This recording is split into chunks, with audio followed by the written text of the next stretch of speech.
हा ब्राह्मण आपल्या आश्रमात येऊन पुन्हा एका बोटाचं कौतुक करतोय.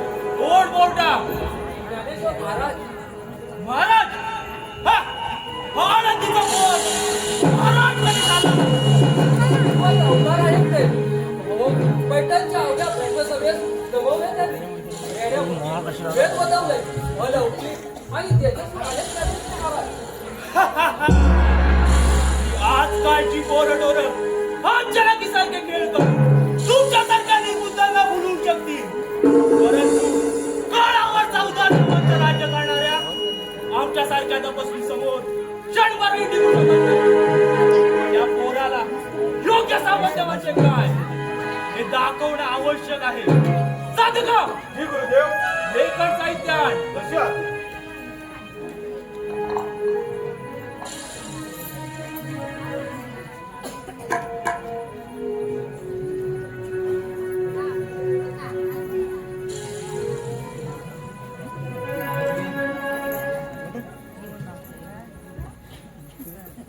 काय लिहावं बरं? चिरंजीव लिहावं तर कर्तृत्वाने मोठं आहे, आणि दंडवत लिहावं तर वयाने लहान. क्षमा असावी गुरुदेव, पण ज्ञान वयाने श्रेष्ठ असतं. पण अद्याप आम्ही त्याला ज्ञानी असं संबोधले नाही. साधका जी गुरुदेव. हे कोरं पत्र नेऊन त्यांना दे आणि सांग आम्ही वाटवलंय. हाच त्याचा सन्मान. कशी आहात?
वक्रांगी वक्र दृष्टी पाहत लागवत एकता अग्रे वृत्ती, परंतु तेथे क्रिया भाग.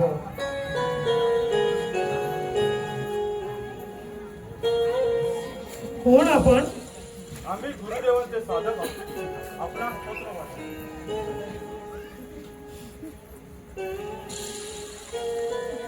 दादा, हे कोरपत्र आहे रे. एक अक्षर देखील नाही याच्यावर. हे बघ मुक्ते, हे कोरपत्र आहे. आमच्या गुरुदेवांना प्रश्न पडला. आपण वयाने लहान पण योग्यच आहात. आपणास आशीर्वाद देवा की नमस्कार देवा. ज्ञानबा 1400 वर्ष तपश्चर्या करूनही या कागदासारखा कोरच राहिला रे हा. मुक्ते, ते महान योगी आहेत. जन्म मृत्यूवर विजय मिळवलेले चांगा वटेश्वर आहेत ते. जीव जंतू प्राणी मात्रा यांच्यावर राज्य करतात ते. त्यांच्याबद्दल असं बोलू नये. ज्ञानबा क्षमा असावी. निरभ्र आकाशासारखं हे पत्र कोरं आहे ना, त्यावर तो अक्षर संस्कार कर. निरभ्र आकाशापेक्षाही त्या तारांगणाची रांगोळी कशी शोभून दिसेल हे तू त्यांना पटवून सांग.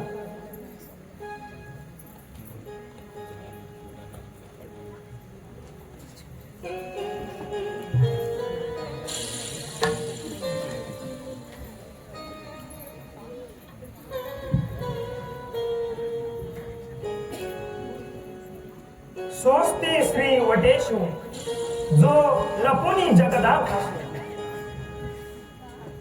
दावी मज ग्रासू प्रकटला करी प्रकटे तव तव न दिसे लपे तव तव आभासे प्रकटला लपाला असे न खोजता असे. दादा मी 65 ओव्या लिहिल्या आहेत. हे पत्र साधकांसोबत चांगदेवाला पाठवतो. आज्ञा असावी. हे काय आहेत ज्ञान? हे पत्र आपण चांगदेव महाराजांना नेऊन द्या.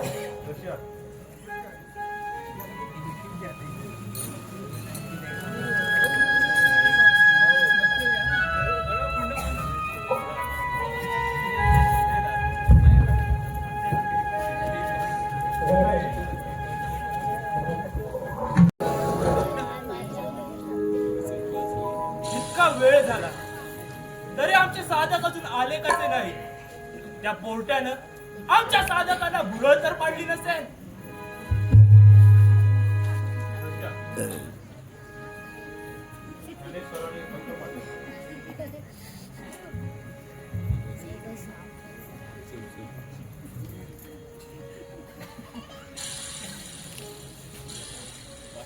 या पोरानं 65 ओव्या लिहिल्या पण अर्थबोध होईल अशी एकही ओवी नाही. या पोराला काय वाटतं हे निर्बोध पत्र वाचून आम्ही शांत होऊ? या पत्राचं उत्तर आम्ही स्वतः देऊ. उत्साहाने देऊ. बघून त्याची मती गुंग व्हायला हवी. आता ये मानव आमच्या समोर.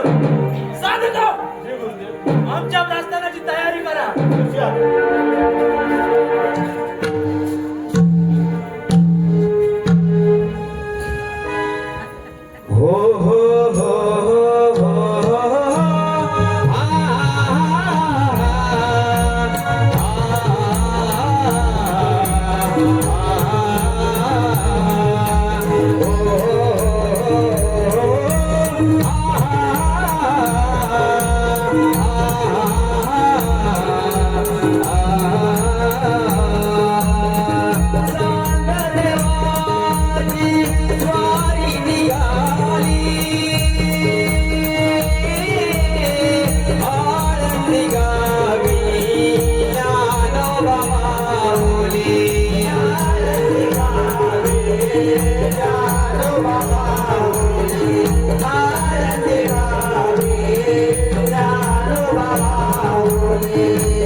योगी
दादा,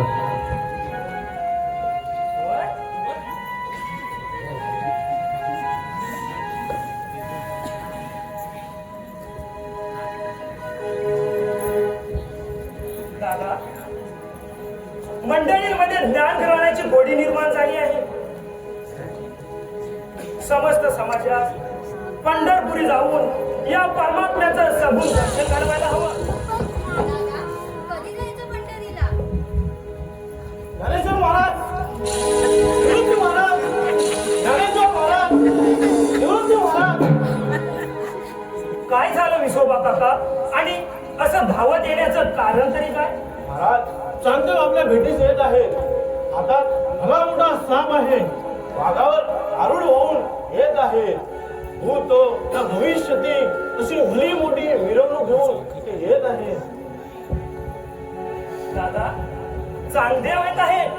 दादा, ते वाघावरून येत आहेत. आपण त्यांना कसे सामोरे जायचे? योगी चांगदेव आले वाघावर बैठून. योगी चांगदेव आले वाघावर बैठून. योगी चांगदेव आले वाघावर बैठून. योगी चांगदेव आले वाघावर बैठून. योगी चांगदेव आले वाघावर बैठून. योगी चांगदेव आले वाघावर बैठून. योगी चांगदेव आले वाघावर बैठून. योगी चांगदेव आले वाघावर बैठून. देवा माझी वारे बाई मोरगोंडे अगं. देवा माझी वारे बाई मोरगोंडे अगं. योगी चांगदेव आले वाघावर बैठून. योगी चांगदेव आले वाघावर बैठून.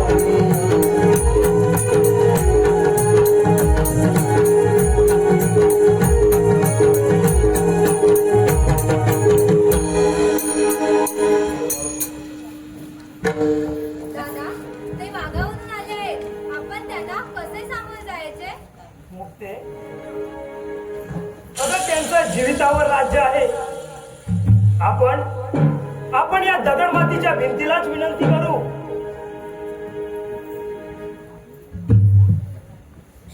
हे माते, चल अगं, तुझ्या कडेवरून आम्हाला घेऊन चल. चल.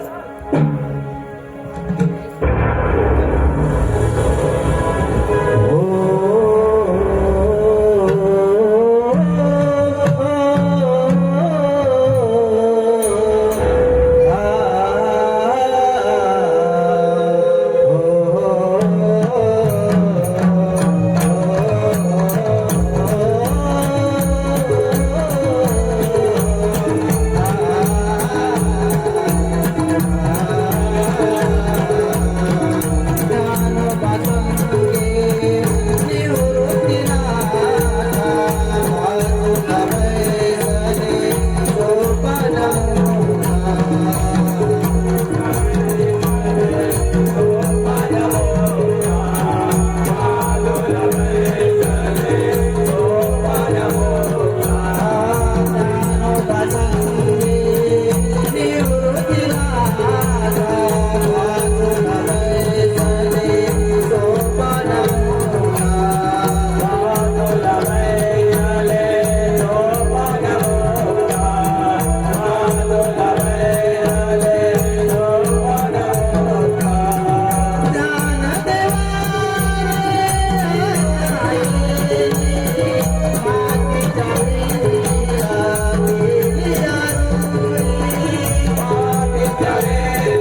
स्वामी, आपली जागा, आपले स्थान माझ्या चरणाशी नाही, माझ्या हृदयाशी आहे. आपण हे माझे धाकटे बंधू सोपान, ही माझी धाकटी बहीण मुक्ताई, आणि हे माझे थोरले बंधू, माझे गुरु, आमचे गुरुदादा. आपण सर्वजण खरोखरच दिव्य आहात. हे ज्ञानाचे ईश्वर आहात. आपण कोण आहात हा प्रश्न कदाचित या सर्वसामान्यांना पडला असेल, परंतु आपण ईश्वर रूपी अवतार आहात हे आज आम्ही चांगलं जाणलं आणि त्याचा अनुभवलंय. याबाबत आमच्या मनात किंचितही शंका उरलेली नाही. आपण आमच्या विद्वत्तेचा अहंकार एका क्षणात मिळवला. स्वामी, आपण महान आहात. आपण इतक्या वर्षाच्या तपश्चर्येनंतर ज्ञान ग्रहण केलं, विद्या प्राप्त केल्या, परंतु ज्ञान ग्रहण केल्यानंतर माणसाला हा अहंकार होतोच. पुढे देखिजे तेणे बघी, देखते ऐसे गमो लागे, तरी दृष्टी ते वाहू गे झकवीत असे. आपण स्वतःचे रूप हे दर्पणात किंवा पाण्यामध्ये पाहत असतो, ते आपले स्वतःचे प्रतिबिंब असतं, स्वतःचा आभास असतो, परंतु ते आपलं खरं रूप नसतं. त्याचप्रमाणे आपण अनेक विद्या प्राप्त केल्या, तसंच अनेक विद्या प्राप्त झाल्यानंतर माणसाला हा अहंकार होतो. त्याला वाटतं की आपण सर्वोच्च स्थानी आहोत.